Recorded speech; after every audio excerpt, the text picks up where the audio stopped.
my sweet little angels. Welcome back to my channel. I am so nervous right now, as you might be able to tell, but I'm going to be sharing my mental health story with you today, which is kind of like my life story because mental health overwhelms the first 18 years of my life. But the reason why I wanted to do this video is, first of all, these videos really helped me when I was going through these struggles, especially coming from someone who has already overcome them. Like, that just gave me so much inspiration and motivation. Not only was I able to relate to them, but I also saw that it was possible to get better. And as someone, thankfully, who's on the other side, I feel like I can provide that to you, hopefully. Obviously, we're all different, and something that helped me might not help you, but it's worth giving it a shot. So yeah, that's the main reason why I want to share this. And then the second reason is that if you recall, if you've been here for a while, I have shared parts of this story before. I need to breathe. So yeah, I shared my mental hospital experience. I shared parts of my whole mental health story, like my psychosis and all of that. But those videos are no longer on my channel. They've been privated a while ago. So anytime I mention my story, people who haven't seen those videos yet are like, what is she talking about? Like, what? So yeah, that's a little selfish reason why I want to share it, because I feel like that's such a huge part of my life and such a huge part of the person that I am today and what I'm into, that if you're, on this channel and if you like my videos, I want you to kind of understand me a little bit better and feel like you know me a little bit better. So yeah, last thing I want to say before I get into this story is a huge trigger warning. Obviously, I'm going to be talking about mental health, suicide, self-harming, so many other things, and I really don't want this video to trigger you to fall back into these emotions and experiences and thoughts and habits. I just don't want this video to do that to you. I really don't. It's not worth it. If you want to come back and listen to this story later when you feel confident that it's not going to do that to you, that's totally fine. In saying that, I will be sharing a webinar that I will be doing this week at the end of this video, where I'll kind of share everything that helped me, like the main points that really transformed my life. So if you just want to skip to that part, I will leave a timestamp in the description box below, so you can just click on that. It's going to take you there. It's going to be safe. I won't be saying anything that might trigger you. Editing Nika here. I just want to give you a little bit of info about the webinar. So it will be this Friday at 5 p.m. Central European Time. You will find all the information and the link to sign up down below. It's completely free. I wanted to create this webinar because I wanted to put everything that I've learned on my healing journey, not only with mental health, but also with just discovering who I am, connecting with my emotions, discovering my purpose, all of that. I wanted to put it all in one place because I feel like this was something I really needed at the time, and it would be so much more helpful if someone just gave it to me. So that's what I'm trying to do with this webinar. So I hope to see you there. I will give you a little bit more info at the end of this video, but I felt like this video is really long, so I just wanted to give you a little snippet. Okay, enjoy the video. Grab a snack, slip into something comfortable. This is gonna be a long one. Okay, so the main part of my mental health story, or the dramatic part of my mental health story, starts when I was about 15 or 16.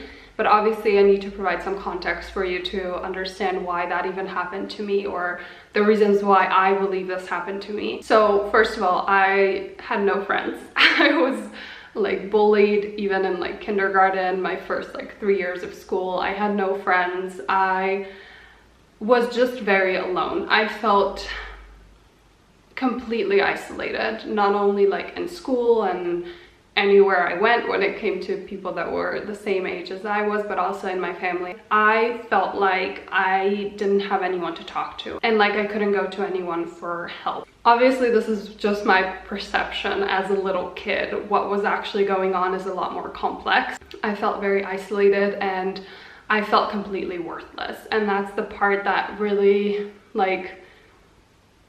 hurts me now, looking back and seeing, I remember specific thoughts that I had as a child, and they're just not thoughts that any child should have. I felt like I was the trash of this planet. Honestly, I'm not exaggerating. I really felt like there was something deeply wrong with me and that I was the cause of anything bad that happened. And so I really started hating myself at a very, very young age. And I experienced some form of abuse that I will not go into, but that obviously left a lot of scars and a lot of pain. And I didn't share that with anyone, so it was obviously, that just made me feel more isolated. And then I also experienced a loss of someone that was like the most important person in my life. And in my mind, that's like sort of the end of my childhood. And after that, I really felt like I didn't have anyone. I think the main issue with these like first, I don't know, 10 years of my life is that I never shared anything with anyone. I was completely alone with all of it, and I didn't have an outlet to share it. I didn't feel safe sharing it with anyone. So obviously that piles up. And when you experience a lot of trauma, like your nervous system becomes hyperactive. And as you probably know, suppressing things doesn't help in any way. It makes things worse, because that doesn't just disappear. Like, you know, it's still in you. All of that pent up emotion and pain and everything, it's still there. It has to go somewhere. And for me, I was just keeping it to myself. And I feel like I maybe had that dialed up a little bit more because I started experiencing dissociation when I was about 4, and that's pretty young. And so obviously at 4 you have no idea what's going on, and my brain developed this very useful tactic at the time to suppress everything and not even make me aware of it. Like, I felt completely disconnected from myself and my emotions, to where I didn't even know what was going on anymore. And obviously at the time that kept me safe and that kept me going, because it happened when I was so young. I wasn't aware that I had this issue, like that this was a part of my personality. You know, I was 4. This started really showing up for me when I started going through my teenage years. That's when it became apparent to me that something's going on, like something is not right. Because I would experience this episodes or these periods of feeling completely numb, and it's not like depression, but it's kind of similar in a way. I don't really know how to explain it. It's so hard to explain dissociation to someone who's never experienced it. Dissociation is a break in how your mind handles information. You may feel disconnected from your thoughts, feelings, memories, and surroundings. It can affect your sense of identity and your perception of time. The symptoms often go away on their own. It may take hours, days, or weeks. And part of the way I experienced dissociation was that I also forgot so much. Like, when I first started therapy, I couldn't tell you almost anything about my past, like my childhood. It was like blank. And I'm explaining this because I really feel like if I didn't experience this dissociation and me not sharing anything that was going on, I really don't think that I would experience psychosis and everything else I went through. For me, I really see psychosis as this like everything was building, like this thing happened and this and trauma and pain and blah blah blah, and I just kept stuffing it down. And then there just came a point where I couldn't handle it anymore, where my body and my mind couldn't handle it anymore, and it just exploded. And I don't want that to happen to you. It doesn't have to. Okay, now let's get into the more dramatic part of the story, which I'm sure you guys are more interested to hear all about. So when I was in 8th grade, I started experiencing a lot of anxiety and suicidal thoughts. That's the time when I started self-harming, and there was just like so much shame that I was experiencing, because at the time I really believed that everything that ever happened to me or to the people around me, I thought that it was my fault. It was all because of me. Like, it was, if I wasn't here, things would be great. And so obviously that went into me not wanting to be here anymore. And so I had a lot of destructive habits. I will not go into the ways I harmed myself because I don't want to give anyone ideas or trigger anyone. I was doing like risky things for that to maybe happen on accident. Like I never planned for like my suicide, but I remember there was this path where I would walk, and I would walk on the edge of it so that there was a possibility that I would fall and not be here anymore. So that's sort of what I was doing. I was either anxious or numb or depressed. I genuinely didn't find happiness in anything, and if I did, it was for 0.5 seconds, and then all of those feelings came flooding back in, and it's so overwhelming. And again, you feel trapped, like there's no way out. Like, why would I see the light at the end of the tunnel if nothing makes me happy anymore?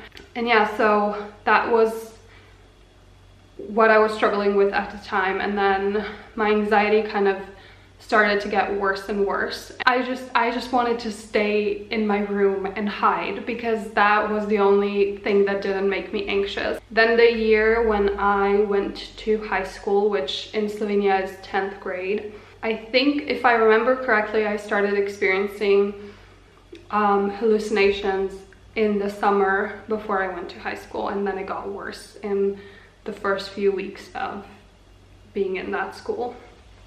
So, this is like the horrific part. I so rarely talk about this now because it's just not a part of my life in any way, shape, or form, that it's like, it's just so weird talking about it. It's like it didn't happen to me, but obviously it did, and it makes me emotional and like anxious. But this really is like the most horrible place that I was at. It was genuinely like, think of a horror film and how you feel when you're watching a horror film that really like you're like intensely in it, and then imagine like experiencing that in real life and not having a break from it. That's honestly how it felt like. I started seeing these like really disgusting hands. I can't really do that with my hand, but it's like they were like these kind of like demonic hands, if you will, and they would like, I would walk to my school and I would see a hand like that hanging from the window of a car that was parked on the sidewalk. I would be laying in my bed and I had like sliding doors, and so they were like a little bit open, and I would see a hand like peeking through it. And that's when my obsession with like locking things and really closing my door started. So I developed a little bit of like an OCD because I just didn't want to experience those things. And then the worst part of it was I started having hallucinations of this man, and he was like tall and very pale and had like longish hair that were like very greasy. At first he would just like stand next to me and just stare, and he had this like, I can't even explain it. It was like, it was so terrifying, first of all, but his like energy, if you will, was so like overwhelming and dark. Like I felt like he could honestly like kill me in a split second. Later on, he would like stand there with a knife. I just got this like sense of, if I do say something to someone, he will hurt them. And so it became the secret, which is honestly like horrific to experience this level of like fear and all of that, and like be alone in it, because I felt so like trapped and there was nothing that I could do, or I felt like there was nothing I could do. I started developing really bad panic attacks to where I would like physically shake and like almost like hyperventilate for like Sometimes it honestly felt like an hour. So obviously at the time when I was experiencing these hallucinations, I was going to school every single day, and my dad would drive me, and obviously I was not acting right. Like I was experiencing these forced thoughts, I call them. I think they're also actually called like that, but I'm not sure because I forgot all of these terms. But I would like wake up and a single like word or two would repeat for like hours, and it would be like yes, I don't know, yes, I don't know, yes, and that would like repeat for like 3 hours. And I was also because I was so overwhelmed, I also didn't really sleep a lot because I couldn't, and I would get so like delusional, like I couldn't really follow conversations. I wasn't like there. I was just like deteriorating, honestly, in every way. I didn't really shower, I didn't take care of myself. Like at the time, my dad was driving me to school on most days, and he'd ask me every day like, Nika, what's going on, what's wrong? Because I was obviously like acting weird. You can't be experiencing all of that and like conceal it as if nothing is going on. And so he would constantly ask me, and then he'd be like, is that a boy? Like, are you in love? And I remember, like, obviously as a dad of like a 15-16-year-old, that's like the first thing that pops into your mind. Like that's a very common issue. Yeah, but I actually came close to telling him a couple of times because I just couldn't keep going alone. Like it was just way too much to handle, and I was slowly, like, honestly disappearing. Like I was not here anymore. So let's get to the point of the story where everyone found out what was going on. So I was in gym class, we were playing basketball, and like up to this point I was very good at concealing what was going on to a certain point. Like obviously everyone, most people, especially those that were close to me, saw that something was going on, but like no one knew what or had any idea what I was dealing with.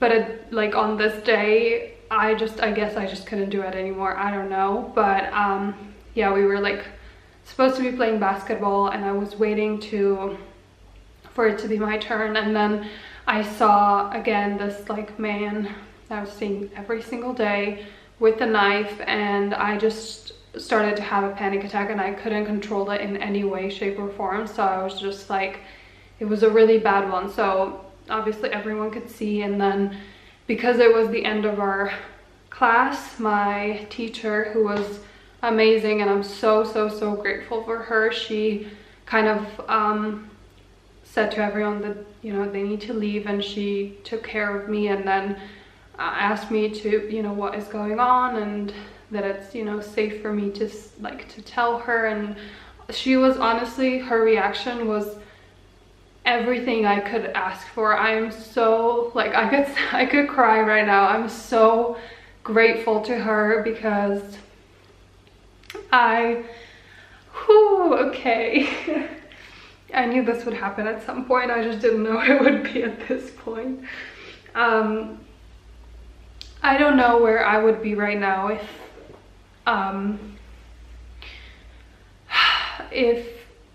you know, she reacted in a different way, or if this didn't happen at all. Obviously I had that fear of the man that I was seeing with the knife, of like, if I share this with anyone, he's gonna do something, and that was still there. But I think I just came to my breaking point of like, I need to share this, and this teacher made me feel so comfortable. So she asked me what I was experiencing, and I really like just briefly told her like I saw this man with a knife, and that was it. I didn't really go into detail. And then she took me to go see the school counselor, and that gym teacher was just like, just tell her what's going on, like she will be able to help you. And I don't know, she just made me feel like if I tell them, like, this nightmare will be over. I spoke to the counselor, and she you know, listened and asked me questions, and she also made me feel really good, and I didn't feel judged in any way. I didn't feel crazy. Like, she just, I don't know, the way she and the gym teacher reacted was like, it's like, this is manageable, like, you know. And I feel like that's what I really needed at the time, was just someone to guide me and to make me feel like everything's gonna be okay, because I felt crazy. I felt like I was losing myself and my life and everything. And she recommended that I go see this psychiatrist. I will put the right one here because I always mix the two. And she called them. Obviously, she asked me if I would be okay with that. I said yes. She called them, made sure that I could come.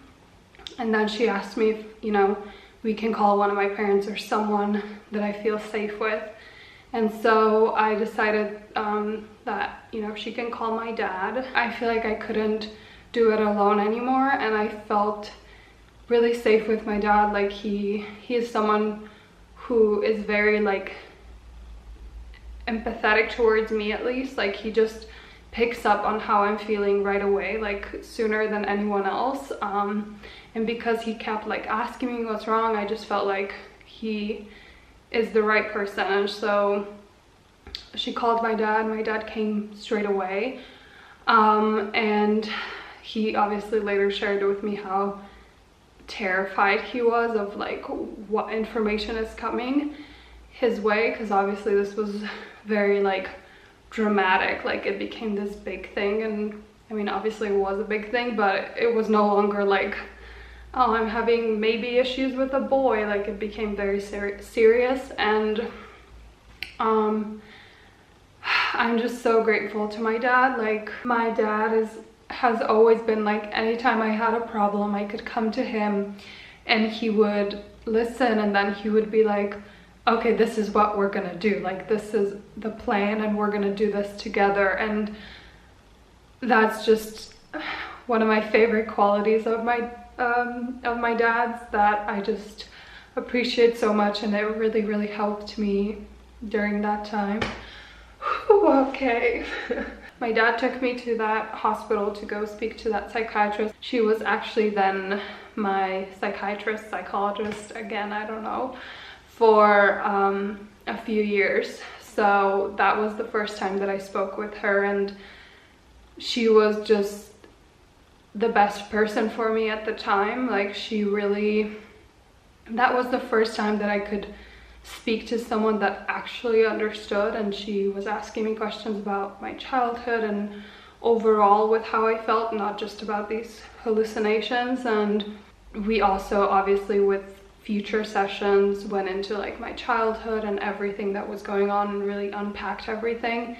And she really helped me to see that this wasn't my fault. Like, you know, that everything that happened to me in my life wasn't because I'm a terrible, worthless person. And that was something that I really had to see in order for me to heal. And at that point, I really didn't understand the gravity of what I went through, even before this psychotic episode. Like, I didn't know, because it was my experience. Like, it was all I knew. After that first session, she gave me medications, antipsychotics, to obviously minimize these hallucinations and all of that, because if I kept experiencing that, there was no way that I could also like begin my healing journey, if that makes sense.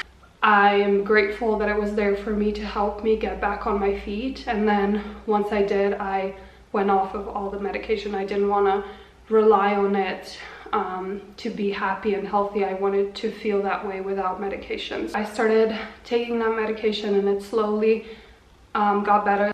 But then my aunt passed away, and obviously that was a hard situation for my family. And when something intense like that happens, it's normal for, you know, these symptoms of psychosis or that episode to get worse. And so that's exactly what I experienced. My dad and I would drive, and I would see there are these like head sculptures. I forget where they are, but we were driving past them, and I just saw them like moving. And then I saw the man again, but this time there was a little girl with him, and the whole situation was just very creepy looking. I actually don't remember if this is when I actually found out that my aunt passed away, or that we need to get ready for it to happen really soon. I forget, but anyway, my dad and I were driving to my school and he told me. And I remember I went into school, I went to my locker, and I saw this man with a knife, and he was just like laughing at me, like, haha, look what I did. Like as if he was the one to like kill my aunt. And that just like was like one of the most horrible parts of what I was experiencing of that whole time period. And during that time I also had like the worst hallucination I've ever had. Sorry, this is so like scattered, but I don't remember the exact timeline anymore, and a lot of it is very like foggy. I don't know the details because it was a pretty long time ago, and obviously these are not nice memories, so it's not like I recall them every day. So I remember I was at home, I was on Facebook talking to one of my friends, and then I saw this gun on my desk, and obviously it was not real, it was a hallucination. And then I went out of my room, and I was so like delusional. I don't exactly know what was going on with me at the time, but we have this like long hallway in my family's house, and so I just started walking up and down this hallway. I don't know for how long. For me it feels like it was happening for hours. It was probably like 5 minutes. But I kept on walking up and down, and then at one point, I don't remember how, I was laying on the floor, and this was after my aunt passed away, and I had this hallucination of my aunt in like a demon form, and she was like choking me, and I was like genuinely choking. That's how like real these hallucinations were. I was choking, I couldn't breathe, like it actually felt like someone was choking me. And then my poor sisters, they were really young at the time, they obviously were completely freaked out when they found me laying on the floor choking and like being super hysterical. And then they obviously called my mom and my stepdad, and I just remember, because I was like out of it, I don't remember my sisters actually finding me, I don't recall that at all. But I remember when I like came out of it, my mom was like very obviously upset, and I just remember her saying like, I really don't want her to go to a hospital. And I just realized that I was soaked like in my own sweat, like as if someone threw water over me, and I didn't really understand what was going on.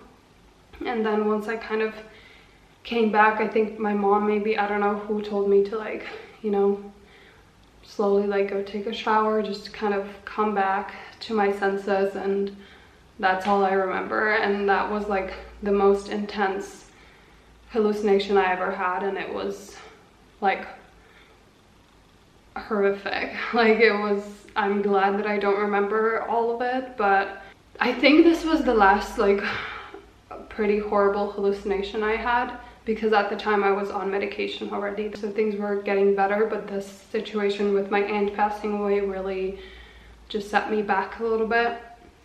But we were at the funeral, and afterwards we had like a family dinner, and I saw this man with a knife behind my grandma, and it was as if like she's next, that sort of a thing. And honestly, if I wasn't getting help at that time, I don't know what I would do. I honestly don't think I would be here anymore. Like feeling that that would be my fault for my aunt, and then possibly my grandma would, I don't think I would be here, to be honest.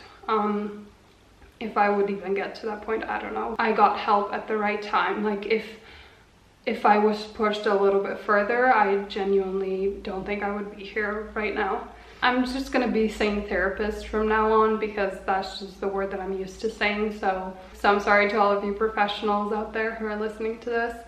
But yeah, I'm just gonna be saying therapist. So my therapist then recommended and really wanted me to go to a mental hospital just so they could really like see what was going on and give me the right diagnosis and then the right medication and all of that. So I agreed and I went. I think I went in either late November or December.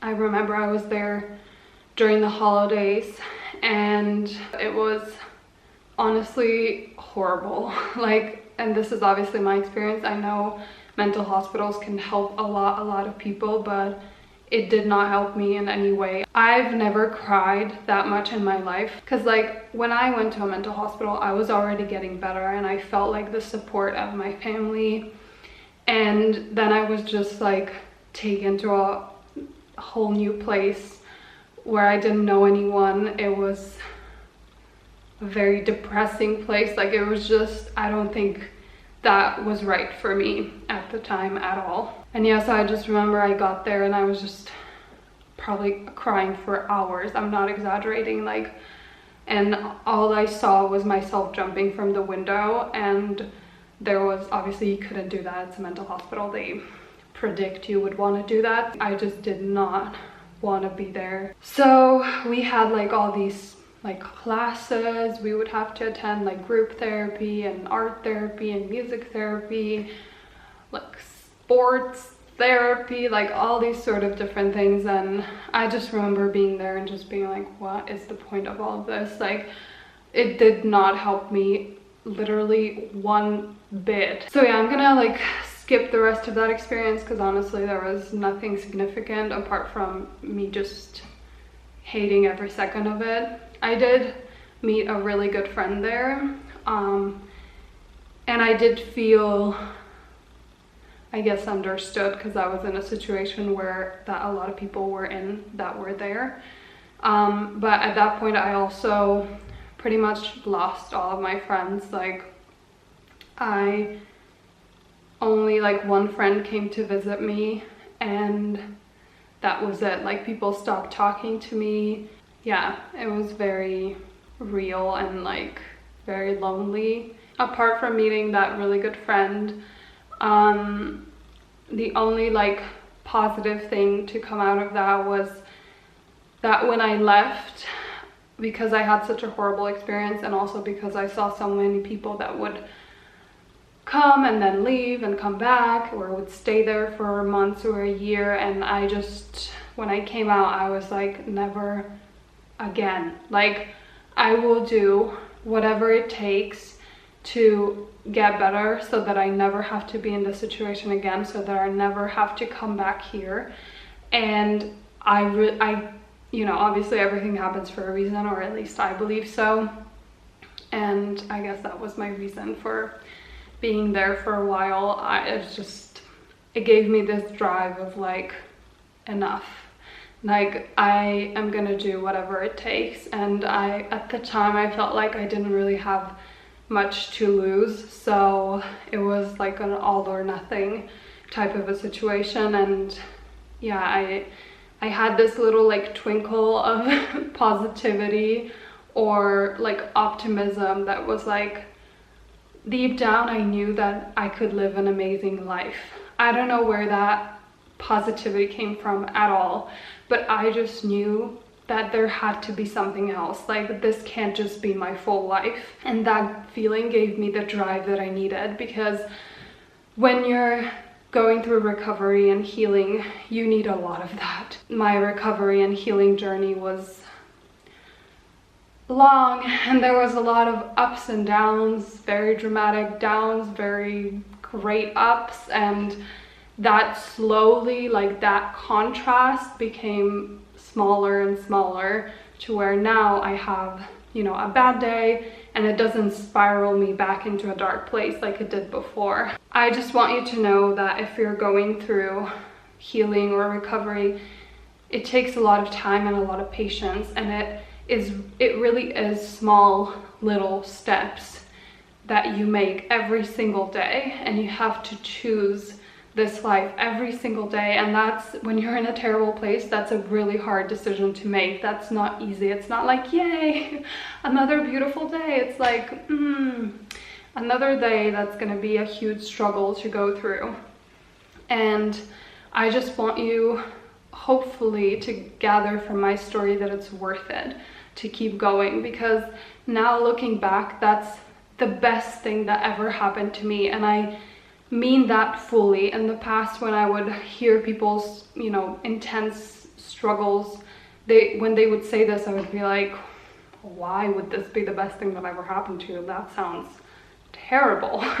And now I see it. I know, I understand it fully, because that experience gave me so much. It gave me so much gratitude and appreciation for the beautiful, great things in life, because for so long I didn't feel any of that. There was none of that in my life, or I didn't see it. And so now I have this like overwhelming like positivity and gratitude, because I get to experience these things every day now. Even if I have a horrible day, underneath that, you know, sadness or anger or whatever I'm going through, there's so much appreciation. And then it also gave me the confidence that whatever I go through in this life, whatever failure, heartbreak, anything, I know fully, wholeheartedly, without any doubt, that I can go through it and I can overcome it and I can come out on the other side. That also, weird enough, gave me so much self-love and appreciation of like, look where you came from. That happened and look where you are now. I guess lastly, I mean, it gave me so many things, but I guess one last one that I want to highlight is that it showed me my passion in life. Before, I was so confused. I was obviously so disconnected from myself emotionally that I didn't know what I genuinely loved and what I genuinely wanted to do. And going through that, and I think this also really helped my healing journey, was that I found that I'm so interested in these things, like healing, shadow work, going really deep into your beliefs and your subconscious mind and pulling all that up and replacing it with healing and strength and love and all of that. And obviously now I share these things with you because that is my passion. That is what I want to do with my life. And if I didn't go through that experience, I don't know what I would be doing right now, but I wouldn't be as happy. I can say that with full confidence.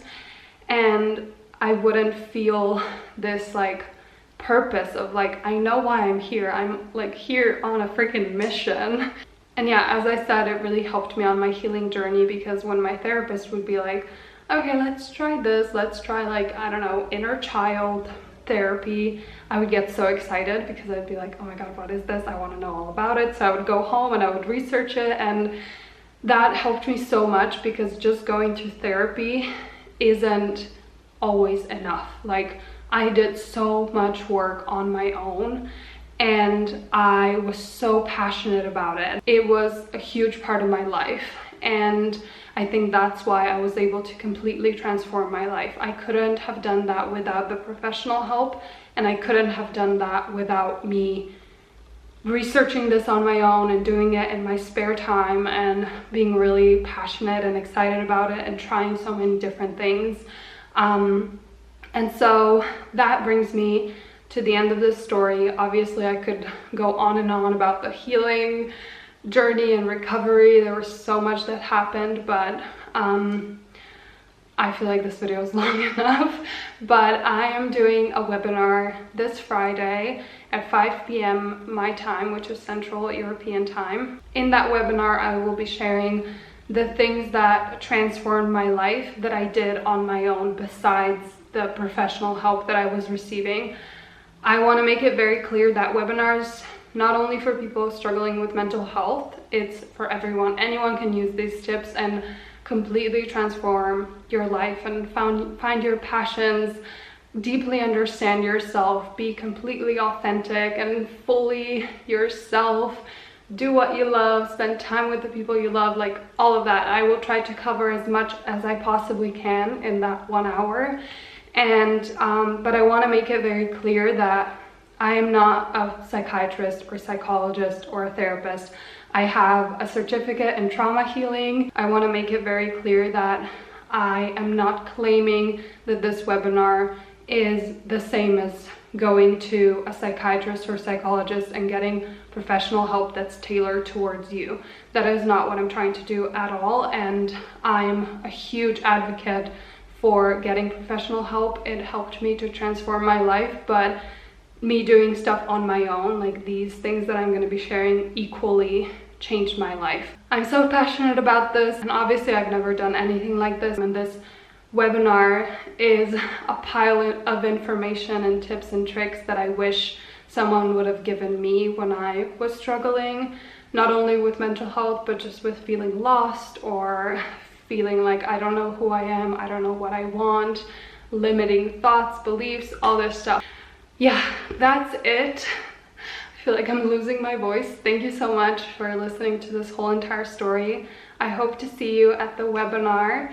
Again, all the information is down below, and I'm gonna go now. Thank you so much again for listening. I'm wishing you the best of luck on your journey, and I hope that when you reach that light at the end of the tunnel, it's the most beautiful thing you've ever seen. Bye.